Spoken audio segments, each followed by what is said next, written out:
Olá, muito bom dia, seja bem-vindo ao Bom Dia Maestro, Morning Call da Maestro Investimentos. Hoje é segunda-feira, dia 19 de julho de 2021 e seguem as principais notícias e indicadores para começar o dia bem informado. Os futuros de ações nos Estados Unidos e as bolsas europeias caem e o dólar se fortalece, com sinais de ressurgimento da pandemia diante do avanço de variantes do coronavírus em alguns lugares do mundo, combinados aos receios com a inflação global, o que gera incerteza sobre a retomada econômica. Os dados da semana passada mostraram que as vendas no varejo permaneceram robustas nos Estados Unidos, mas o sentimento do consumidor caiu inesperadamente, já que as crescentes preocupações com o aumento dos preços levaram a uma deterioração das condições de compra dos itens mais caros. Os yields dos treasuries americanos e moedas emergentes também recuam. O petróleo cai com a decisão da OPEP e o minério de ferro cede com a China. Aqui no Brasil, a inflação também será destaque na semana com a divulgação do IPCA 15. Vamos para os índices de mercado agora pela manhã. Tóquio fechou em queda de 1,25%, Hong Kong também fechou em queda de 1,84% e Xangai uma leve queda de 0,01%. Londres neste momento está em queda de 1,91%, Paris em uma queda maior de 2,05% e Frankfurt também no mesmo patamar, queda de 0,02%. E os futuros de Dow Jones também em queda de 1,08%, melhor dizendo, S&P 500 queda de 0,83% e Nasdaq também em queda de 0,57%. Na agenda de divulgações hoje, às 3 horas da tarde aqui no Brasil, será divulgada a balança comercial, é uma divulgação semanal, e agora às 11 horas da manhã, um pouco mais cedo, lá nos Estados Unidos será divulgado o índice NAHB de construtores referente ao mês de julho, então vale a pena ficar de olho.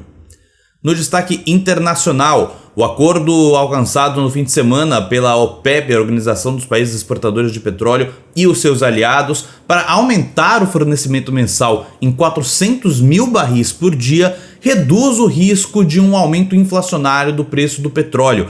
O West Texas Intermediate para entrega em agosto foi negociado abaixo de $70 o barril nesta manhã. Os estrategistas veem o negócio levando a alguma fraqueza nos preços de curto prazo, à medida que os investidores desfazem as posições de alta.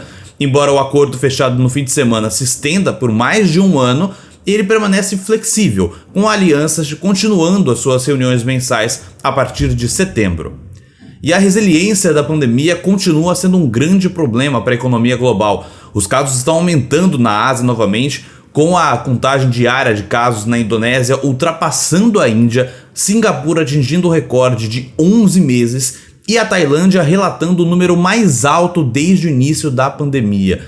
Na Europa, o Reino Unido já está suspendendo as restrições ao coronavírus hoje, à medida que os casos aumentam no mundo, e o primeiro-ministro Boris Johnson está se isolando após seu contato próximo com o ministro da Saúde do país, que teve resultado positivo para o coronavírus. Os casos nos Estados Unidos aumentaram mais de 60% na semana passada e, embora as hospitalizações continuem sendo uma fração do pico, também estão aumentando rapidamente. A visão do governo Biden sobre o acordo comercial entre os Estados Unidos e a China foi claramente demonstrada pela secretária do Tesouro Janet Yellen em uma entrevista ao New York Times, em que ela disse que não conseguiu resolver os problemas fundamentais que temos com a China, nas palavras dela. Os seus comentários ocorrem no momento em que as duas maiores economias do mundo se enfrentam em uma vasta gama de questões, desde Hong Kong até os direitos humanos e a pandemia. Vamos para o destaque local. A agenda de dados econômicos no Brasil é fraca nessa semana, com destaque para o IPCA 15, referente a julho, no dia 23, com expectativa de desaceleração. Pode sair ainda a arrecadação de junho, mas a política ganha algum alívio nos ruídos com o recesso parlamentar e a pausa na CPI da pandemia. E Jair Bolsonaro, nosso presidente, teve alta neste domingo. No Brasil, os jornais também foram leves no final de semana, após o início do recesso do Congresso. Em entrevista, o relator da reforma tributária, o deputado Celso Sabino, disse que se estuda e há sim possibilidade de adotar a tributação progressiva para lucros e dividendos e que o projeto vai a plenário em agosto. E, como era de se esperar, os setores que perderiam subsídio com a aprovação do projeto na versão apresentada pelo relator já articulam a manutenção do seu quinhão lá no orçamento. O setor farmacêutico, por exemplo, já diz estimar alta de 12% nos preços de remédios. Então é isso, um bom dia, uma boa semana a todos, um abraço e bons negócios.